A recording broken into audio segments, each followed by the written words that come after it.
मृत्यु मृत्यु हर धर्म के लिए एक कड़वा सच है। किसी भी मनुष्य की मृत्यु होती है, यह बड़ा विचलित है कि उस मनुष्य की आत्मा कहाँ जाती है, कौन से लोक में जाती है और क्या क्या सुख दुख प्राप्त करती है।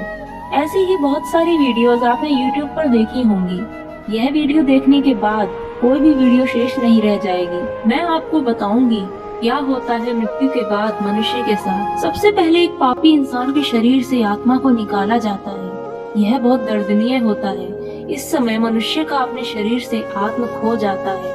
वह मनुष्य अपने शरीर से आत्मा को नहीं छोड़ना चाहता, लेकिन यमदूतों द्वारा उसके शरीर से आत्मा को जबरदस्ती निकाला जाता है, जो कि बहुत पीड़ामय होता है। उसके बाद वह आत्मा अपने मृत शरीर को देखकर बहुत हैरान हो जाती है और उसकी आंखों के सामने अपने जीवन भर के किए हुए कर्मों की रील शुरू हो जाती है, जो उसको स्पष्ट दिखाई देती है। उसके बाद उस आत्मा को यह एहसास होता है कि जो मुझे करना चाहिए था वो मैंने किया ही नहीं। उसके बाद यमदूत उसको कस के पकड़ लेते हैं और अपने लोक की तरफ आगे बढ़ जाते हैं। उसके बाद वह आत्मा यमदूतों से छूटने का प्रयास करती है, पर यमदूतों द्वारा उसको काफी कस के पकड़ लिया जाता है और अपने लोक की तरफ ले जाया जाता है। इसके विपरीत जो भी मनुष्य सद्भक्ति करता है और अच्छे कर्म करता है, उसके लिए एक घुड़सवार आता है और उसकी सवारी आती है, जिस पे वह बैठकर अपने लोक की तरफ आगे बढ़ता है, जिसको शरीर छोड़ते समय ना तो कोई पीड़ा होती है और ना ही कोई दर्द होता है। इस अवस्था में मनुष्य बहुत ही आसानी से बिना किसी कष्ट के शरीर छोड़ देता है। अपने लोक की ओर जाते हुए वहाँ उसके स्वागत में फूल भी बिछे होते हैं और वह आत्मा जब आगे बढ़ती है तो एक बहुत बड़ा स्वर्ण मुद्रक दरवाजा होता है, जिसको देखकर वह आत्मा बहुत खुश हो जाती है। और इसके विपरीत उस दुष्ट आत्मा को धर्मराज के सामने पेश किया जाता है। चाहे वह किसी भी धर्म से हो, उसके पाप और पुण्यों का हिसाब होता है। इसके बाद उस दुष्ट आत्मा को एक ऐसे रास्ते से ले जाया जाता है जहाँ पर निरंतर आग जलती रहती है।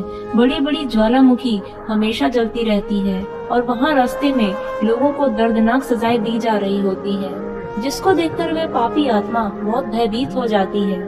वहाँ इतनी गर्मी होती है कि आत्मा का शरीर जल रहा होता है।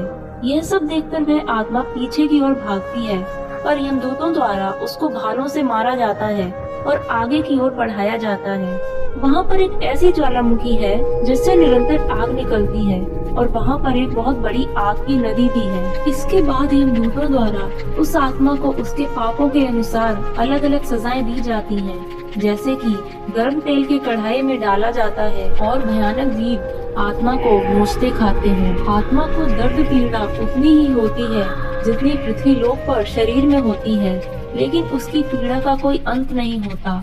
वह आत्मा बहुत चिल्लाती है, मगर उसकी वहाँ कोई सुनने वाला नहीं होता। वहाँ पर एक ऐसी ज्वालामुखी है जिससे निरंतर आग निकलती है और वहाँ पर एक बहुत बड़ी आग की नदी भी है। इसके बाद यमदूतों द्वारा उस आत्मा को उसके पापों के अनुसार अलग अलग सजाएं दी जाती हैं, जैसे कि गर्म तेल के कढ़ाई में डाला जाता है और भयानक जीव आत्मा को नोचते खाते हैं। आत्मा को दर्द पीड़ा उतनी ही होती है जितनी पृथ्वी लोक पर शरीर में होती है।